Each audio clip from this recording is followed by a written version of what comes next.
नमस्कार दोस्तों, कैसे हैं आप लोग। हमारे YouTube चैनल में आपका स्वागत है।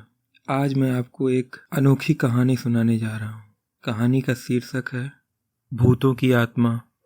ये इस गांव में मकान किराए पर इतने सस्ते क्यों हैं? रमेश बाबू ने एक बुजुर्ग व्यक्ति से पूछा, जो कि उसके घर के पास का दुकान चलाता था। क्या बताएं बाबू, लोग कहते हैं कि इस गांव में रात को भूत आते हैं। मैंने तो आज तक नहीं देखे। पता नहीं किसने ये अफवाह उड़ाई है। रमेश बाबू शहर से ट्रांसफर होकर इस गांव में अपनी पत्नी और बच्चे के साथ आए थे। वह घर की तरफ से निकला तो रास्ते में उसे एक महिला मिली। बाबू, तुम उस सामने वाले घर में आए हो तो सावधान रहना, उस घर में भूत है। हाँ, वो सामने वाला दुकान वाला बाबा भी कह रहा था। कौन बाबा? वहाँ तो कोई बाबा नहीं है, वो तो मेरी दुकान है। अभी मैं किसी को सामान देकर आ रही हूँ। लगता है आपको वहम हो गया है। ये कहकर वह औरत अपनी दुकान पर जा बैठी। रमेश बाबू अपने हाथ में रखा सामान उसे दिखाना चाहता था, लेकिन उसने जब अपना थैला देखा तो वह खाली था। उसमें एक सामान तो था ही नहीं। रमेश बाबू भूतों पर विश्वास नहीं करते थे। उन्होंने उसे वहम समझा और दोबारा उस दुकान से सामान लिया और उस औरत को पैसे चुकाकर घर आ गया। शाम को वो खाना खाकर टहलने निकले। उन्हें एक बच्चा दिखा जो अकेला उस अंधेरे में बैठा था। रमेश बाबू उसके पास पहुंचे। वो कुछ कहते उसके पहले बच्चा बोला, अंकल जी, आप उस घर में रहते हैं?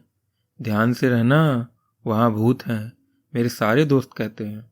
ये कहकर वह मुंह से रेल इंजन की आवाज़ निकालता हुआ चला गया और अंधेरे में गायब हो गया। रमेश बाबू ने सिर को झटका और मन ही मन बड़बड़ाए, सब पागल हैं, सब पागल हैं जो ये कह रहे हैं कि इस गांव में भूतों का डेरा है। सबका दिमाग खराब हो गया। रात को वो उस घर में आराम से सोए, कुछ परेशानी नहीं हुई। अब तो उन्हें पक्का यकीन हो गया कि गांव के लोग गंवार हैं और किसी की भूत की अफवाह पर उन्हें विश्वास कर लिया है। वो सुबह तैयार होकर अपने ऑफिस की तरफ चल दिए, जो गांव की सीमा पर था। रास्ते में सब गांव वाले अपना काम कर रहे थे। उन्हें तो कहीं भी भूत का चिड़िया भी नजर नहीं आई। वो ऑफिस पहुंचे, 3-4 कर्मचारी ही थे।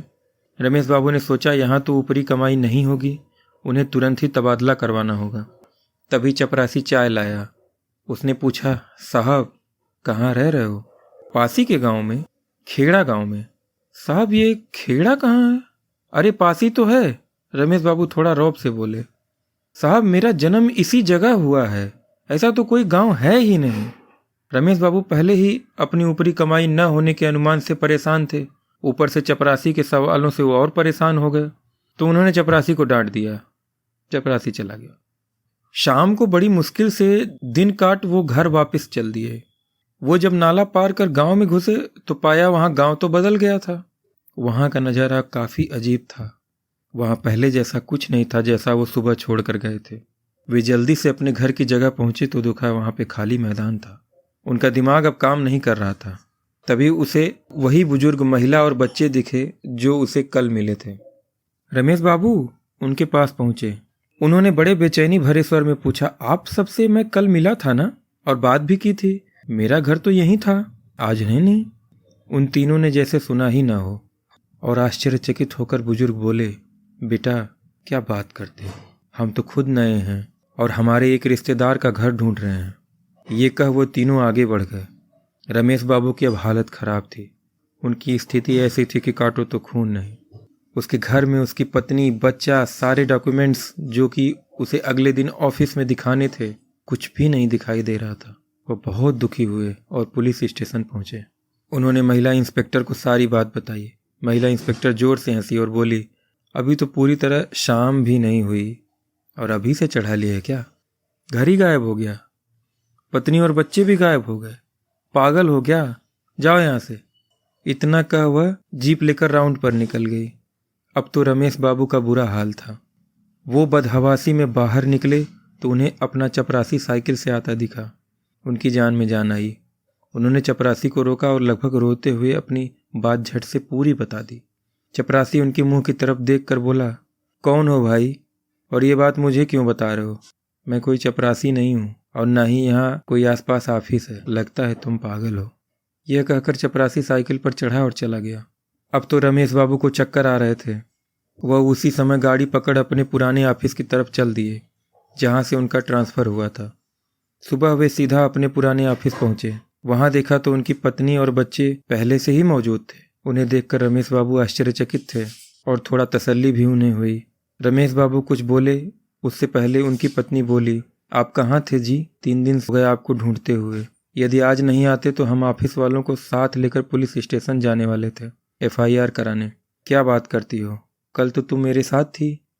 मेरा ट्रांसफ़र होने पर हम लोग तो खेड़ा गाँव गए थे ना। ये आप क्या कह रहे हो जी? मैं तो कहीं नहीं गई थी, घर पर ही थी। अपने बेटे राजू से पूछ लो, हम तो आपको ढूंढ रहे थे। अब रमेश बाबू जोर से हंसे। तुम सब लोग मुझे बेवकूफ़ बना रहे हो, रमेश बाबू बोले। हे भगवान, ये आप क्या कह रहे हैं? ये सब क्या हो रहा है? कल से अपना राजू दुखी है, उसके दोस्त के परिवार ने आत्महत्या कर ली है और वो रोए जा रहा है। ऊपर से आप उजूल फुजूल बके जा रहे हो। रमेश बाबू की नज़र अपने बेटे राजू पर पड़ी। वह अखबार में नज़र गड़ाए दुखी बैठा था। अखबार में उसके दोस्त के परिवार की आत्महत्या की खबर छपी थी, फोटो के साथ। फोटो देख रमेश बाबू एकदम से चिल्लाए और बोले, इन लोगों को तो मैं कल ही खेगड़ा गांव में देखा था, तो ये कल कैसे आत्महत्या कर सकते हैं? ये वो बुजुर्ग, दुकान वाली महिला, वह बच्चा, वह महिला इंस्पेक्टर और वह चपरासी सभी थे वहाँ पे। रमेश बाबू ने पूरी खबर पढ़ी तो उनके होश ही उड़ गए। अब तो वो जोर जोर से हंसते, कभी इधर जाते कभी उधर। अरे इनका मानसिक संतुलन बिगड़ गया है, इनको हॉस्पिटल ले जाओ, कोई बोला। रमेश बाबू को हॉस्पिटल ले जाया गया। वहाँ उन्हें पागल घोषित कर दिया गया। पागल खाने में वो हंसते रहे। उनका मानसिक संतुलन बिगड़ गया। उनकी पत्नी और बेटे की हालत भी खराब। पूरा परिवार बिखर गया। पागल खाने में इन्हें एक और पागल के साथ रखा गया। वह पागल दीनू था। एक दिन रमेश बाबू का साथी उन्हें देखने के लिए पागल खाने आया। दीनू और रमेश बाबू को साथ देखकर वह चौंक गया। रमेश बाबू का साथी तुरंत दीनू को पहचान गया। वह वही था जिसकी जमीन को छुड़वाने के लिए रमेश ने उससे 1 लाख रुपए मांगे थे। उसकी जमीन उसके गांव के एक जमींदार ने हड़प ली थी। उस जमींदार ने रमेश को भी पैसे दे दिए थे, अपने साथ मिला लिया था। रमेश दीनू को भी डबल क्रॉस करके उससे भी पैसा हड़पना चाहता था। पैसे नहीं मिलने पर रमेश ने दीनू की सहायता करने से मना कर दिया था। दीनू की जमीन ही उसकी रोजी रोटी थी। इसी दुखी में भूखे रहने के डर से उसके पिता, बहन, भाई, पत्नी और बेटे ने आत्महत्या कर ली। दीनू भी साथ था, लेकिन उसे बचा लिया गया, पर वह इस गम में पागल हो गया है। रमेश का साथी उसे बुरे कर्म करने से मना कर रहा था, लेकिन वह नहीं मानता। आज उसका साथी देख रहा था कि दीनू के परिवार ने रमेश से बदला ले लिया। वह पागल था और उसका परिवार दर दर की ठोकरें खा रहा था। दीनू का परिवार शरीफ था, इसलिए रमेश को मारा नहीं, लेकिन उसकी हालत मरने से भी बदतर थी। शरीफ भूत आत्माएं बन गए थे। सबने बुजुर्ग, महिला, बच्चा, चपरासी व महिला इंस्पेक्टर बन रमेश बाबू को पागल कर दिया। ऐसा जाल बुना, गांव बनाकर उसे वहां बुलाकर कि उसको समझ ही नहीं आ रहा था कि हो क्या रहा। रमेश का साथी जैसी प्रभु तेरी इच्छा कहते हुए पागल खाने से निकल गया। उधर रोज दीनू पागल खाने में रमेश बाबू की बुरी तरह पिटाई करता है।